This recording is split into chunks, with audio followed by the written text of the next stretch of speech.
This is CBS 5 Eyewitness News. There is now a huge reward offered in 2 firebombings in Santa Cruz, $30,000 for the right information. Those weekend attacks targeted biomedical researchers from UCSC. Len Ramirez shows us several leads investigators say they're tracking, as well as the info on this new reward. Len? That's right, Alan. The $30,000 reward, a large amount of that reward was contributed by the University of California, Santa Cruz. And right now, a lot of UCSC faculty members are out here on the corner of Bay and High Street to lend their support to their fellow faculty members whose homes and a car were targeted by extremists over the weekend. You have a lot of people out here, including one man who's holding a sign that says, "My life was saved by medical research." So the investigation continues. No one has been arrested at this point.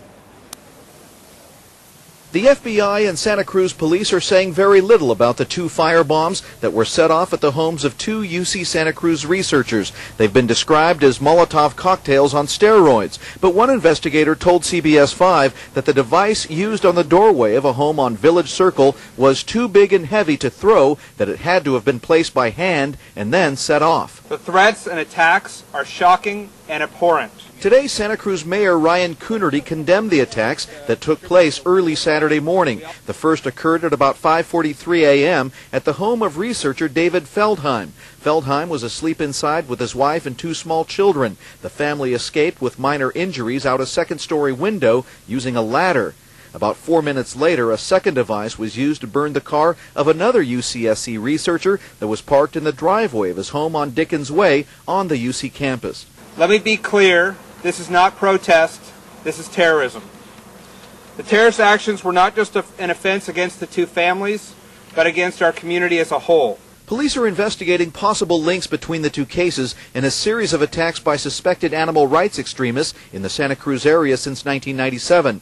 They're also looking into the origins of this flyer that was found at a downtown Santa Cruz coffee house last week. It contained the names of at least one of the victims and threatened other researchers, saying, "Beware, we know where you live, we know where you work, we will never back down." We have a family that was attacked in the sanctity of their home, and that is unacceptable. Santa Cruz police also announced a $30,000 reward for information that leads to an arrest and conviction in these cases.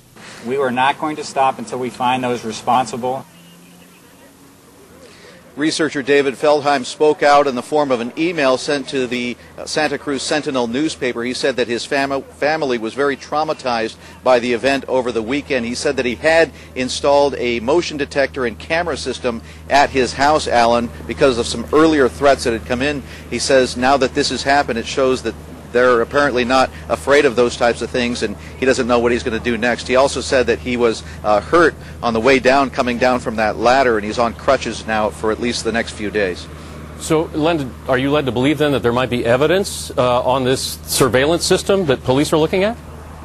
Police are looking at the evidence that was gathered from his place, as well as several other traffic cameras and things like that in Santa Cruz. Because this happened so early in the morning, they think there's a good chance that they can find out who was driving around at 3 or 4 in the morning, the morning that this happened. Maybe those traffic cameras picked up something that they can use as evidence as well, and they're asking obviously anyone who was driving around, maybe going to work during those early morning hours on Saturday, to please call in if they have any information or any suspicions of any people who might have been out there. That could be a big lead in the case. All right, Len, thanks very much.